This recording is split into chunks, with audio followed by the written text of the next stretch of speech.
Porsche and Ferrari are two of the most iconic brands in the world. They build some of the best performance cars money can buy, and both have had much success on the racetrack. However, how they have gone about doing this is quite different. One highlights German engineering and the other Italian art. It is this that separates the two marquees. As a result, Porsche tends to make vehicles that can be driven on a daily basis, where Ferraris have more of a sense of occasion. This also means that it is common to find used Porsches with well over 100,000 miles on the odometer, where Ferraris rarely hit that mark before a major overhaul, if ever.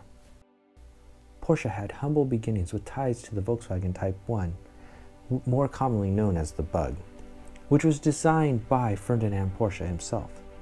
The early Porsche 356s started with many parts from VW, but over time evolved into something much different. In the science world, evolution may be a theory, but it is a proven fact with Porsche. There is a DNA in their vehicles that shows itself in their designs. If you place a first-generation car next to the latest generation, you can tell that they are the same model. The very first car from the German performance car maker was a mid-engine sports car, but the rest of the 356s had their engines in the back. This became a tradition for most Porsche road cars, and until the mid-70s, only mid-engine and rear-engine layouts were used. Until the Porsche 924 went into production in 1976, all of their cars were cooled by God's good air. This, along with an Audi-sourced engine sitting in the front of the 924, made it a sacrilege to purists. For them, all this got worse in 1977 when a V8-powered front-engine water-cooled GT car took the top spot in the model lineup. The 928 was the best GT car ever made, but it didn't have the racing pedigree of the 911. The 911 is the car the Marquis is best known for. After all, the sports car has been around for over 50 years now and is known for good performance in the street legal versions as well as successful racing machines. While Porsche in the 911 took a layout that is daft for neutral handling and used engineering wizardry to make it a superb car in the corners, Ferrari took a more traditional route in layout. Enzo Ferrari had started Scuderia Ferrari back in 1929, working with Alfa Romeo Racing. In 1938, Alfa brought its racing team back in-house and hired Mr. Ferrari as manager of racing development, thus disbanding Scuderia Ferrari. In September of 1939, Enzo left Alfa Romeo, and in 1940 he built a race car with his new company based on a Fiat platform. Due to World War II, the first car wearing a Ferrari badge was not built until 1947. The result of this was the 125S, which featured a 1.5-liter V12 sitting in the front. Enzo Ferrari reluctantly sold his cars to fund his racing endeavors. The Scuderia Ferrari name was resurrected to denote the works racing cars versus customer competition machines. In 1960, the company was restructured as a public corporation, which led to Fiat eventually buying a 50% stake in Ferrari in 1969. The investment of Fiat resulted in more available funds and led to increased production capacity. The Fiat Dino came out of this business deal, as did many other important machines. From the start, Ferrari road cars had been synonymous with the V12 engine. Cars like the 365 Daytona, Berlinetta Boxster, and Testarossa became the company's trademark. While there is a special place in the heart of Ferrari enthusiasts for the V12, the V8 has proven its worth in the Ferrari lineup.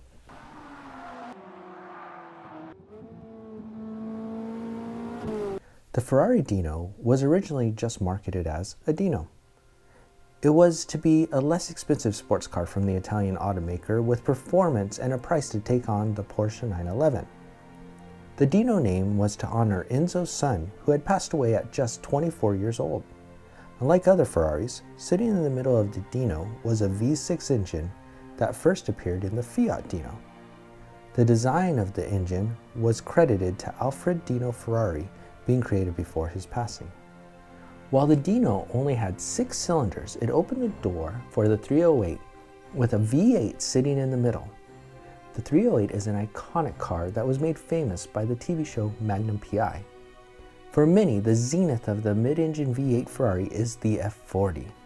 The turbocharged machine was able to reach the magical 200 mph mark in the late 80s, giving it a higher top speed than its rival, the Porsche 959. The F40 is considered by many to be the last great analog supercar. Some great mid-engine V8s came later, such as the 458 Italia and 488 GTB. Even with the recent great V8 cars, Ferrari has not lost its V12 touch. Machines like the F12 Berlinetta and LaFerrari have kept the legend alive. Both Ferrari and Porsche have produced some of the best road cars ever built. Both badges are status symbols, although in most cases, a Ferrari is a sign of a higher income status, as the most expensive 911s cost about the same as the lowest priced Ferraris.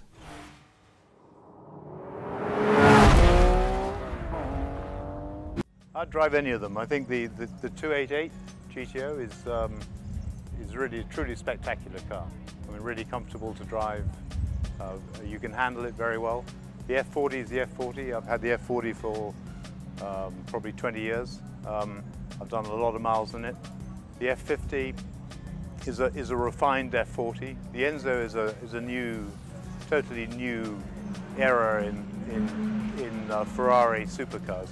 I've done 60,000 kilometers in the Enzo, and this one I've driven for 5 minutes, so I don't know, but it's a spectacular looking car, and the 5 minutes I've driven it, it drives really easily, really very easily. While they may not be going after the exact same market, their performance is often comparable. However, it is in motorsport that the comparison of the two brands stems from. Ferrari and Porsche have had many great battles over the years, most recently in GT racing. However, their status as racing rivals grew out of the 1970s when the two competed at the top level at the 24 Hours of Le Mans. This is where the battle for a Le Mans title between the Porsche 917 and Ferrari 512 became the stuff of legend. Ferrari had already had plenty of success winning at Le Mans, but Porsche had not yet managed an overall victory. Ferrari was the king, but had lost to the Ford GT40 the past few years, and was determined to climb back to the top of the endurance racing mountain. In 1969, the Porsche 917 was unreliable and exited the race early. The first time I drove 917 was when I didn't test the car at all. A lot of people think I did. But the first time was 1969 to qualify for the race that year. I'd never driven the car before.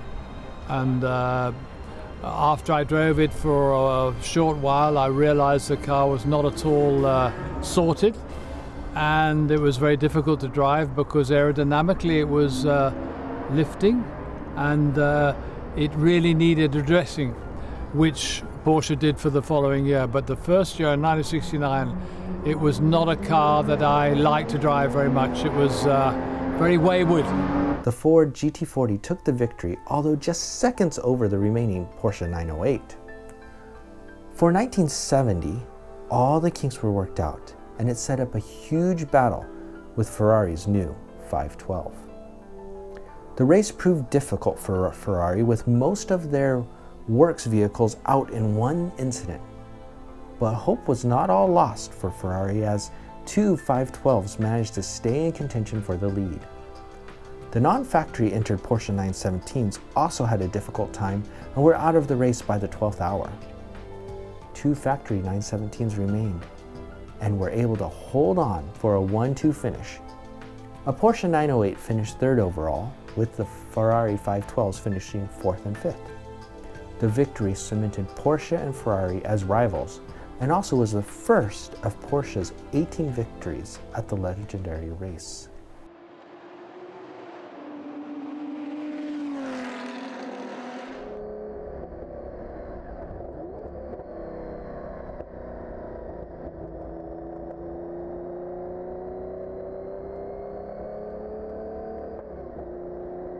By 1970, the car was totally sorted. It became a normal car. It's very well balanced, and there were no further issues with the car. It was a fantastic car, and a car that if you were in a Porsche 917, you had a very good chance to win. And although, having said that, we did have the small engine. I had chosen the small engine because the year before, 1969, the gearbox broke. So I didn't want to put undue stress on the car with a bigger engine. So the smaller engine, realizing before the race that we were too far back to come through. But in fact we did, because the race was full of incidents and people making mistakes, and you know, after only 10 hours we were in the lead, which is ridiculous because we were by no means the fastest car there. Ferrari would eventually leave the top level of competition in the 24 hours of Le Mans to focus on Formula One.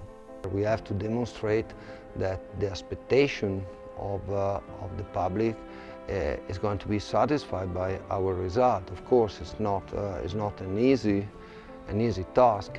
Porsche stayed at the top level of endurance racing before leaving with only GT class racing endeavors remaining. That was until 2014, when they made their return to the top level of competition at Le Mans. Their 24 hours of Le Mans racing return in the 919 hybrid did not yield an overall victory, with Audi taking the top spot.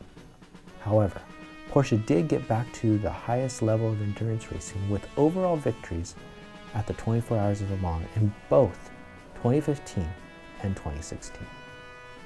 With Ferrari focusing on F1, they have brought technology developed in the open-wheeled racing series to their road cars. This has resulted in cars like the F12 Berlinetta with its Formula One inspired aerodynamics, and the LaFerrari with its KERS hybrid system. Philosophies are much different between the two brands. Where Porsche is known mainly for rear and mid-engine sports cars, Ferrari has gone with more traditional front and mid-engined performance vehicles. Over the years, Porsche has also expanded the brand to other market segments with the Cayenne and Macan SUVs, as well as the Panamera performance sedan. Where Porsche has become an option for those that would like a performance vehicle that can also haul the family, Ferrari has made it clear that it will not be making a four-door vehicle anytime soon. They have especially laughed at the idea of an SUV wearing the prancing horse. For those wanting an Italian four-door high-performance car, you need to look at other makes such as Maserati and soon Lamborghini. Philosophical differences were very much on display when the two company-built hybrids. Where Porsche is looking into full electric vehicles, it currently has hybrids for the Cayenne and Panamera road cars. Ferrari only offers one hybrid vehicle. That isn't saving the planet. Porsche is engineering high-performance, fun-to-drive machines that can meet more strict fuel economy and emission standards. Thus, when Porsche released a hybrid supercar, it was capable of driving on all-electric power, as well as in fuel-saving hybrid mode. The Porsche 918 Spider was the first hybrid supercar shown in concept car form, and it would help revolutionize the way we think of a hybrid. Up until the 918 Spider, most thought of a hybrid as a slow and boring car like the Toyota Prius. But the 918 showed that you could have much more fun in a fuel-efficient car while not suffering from less performance.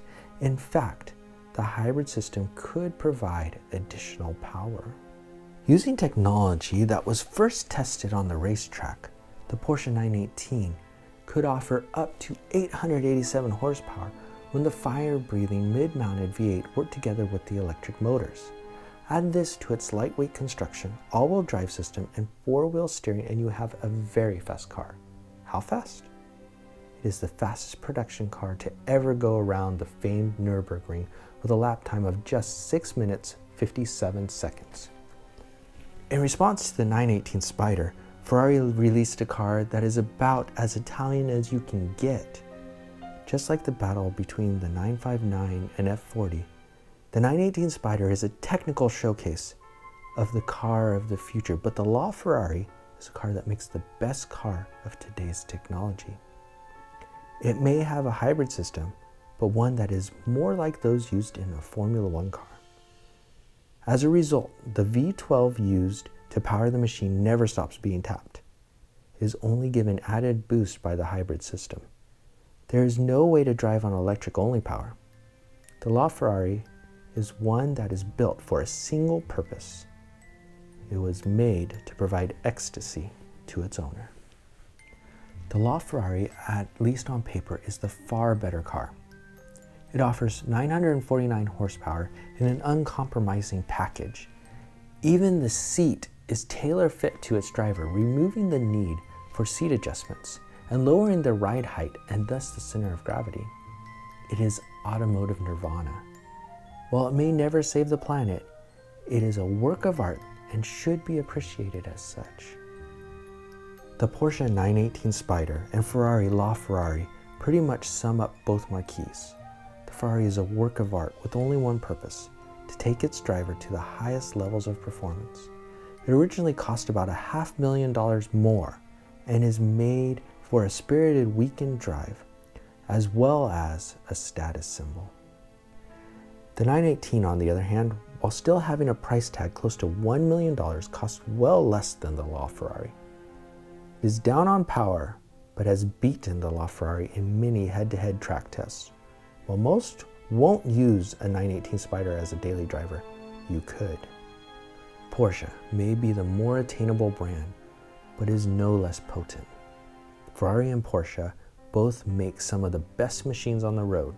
It is a rivalry formed on the racetrack that is carried over to the streets, and one that will continue for many years to come.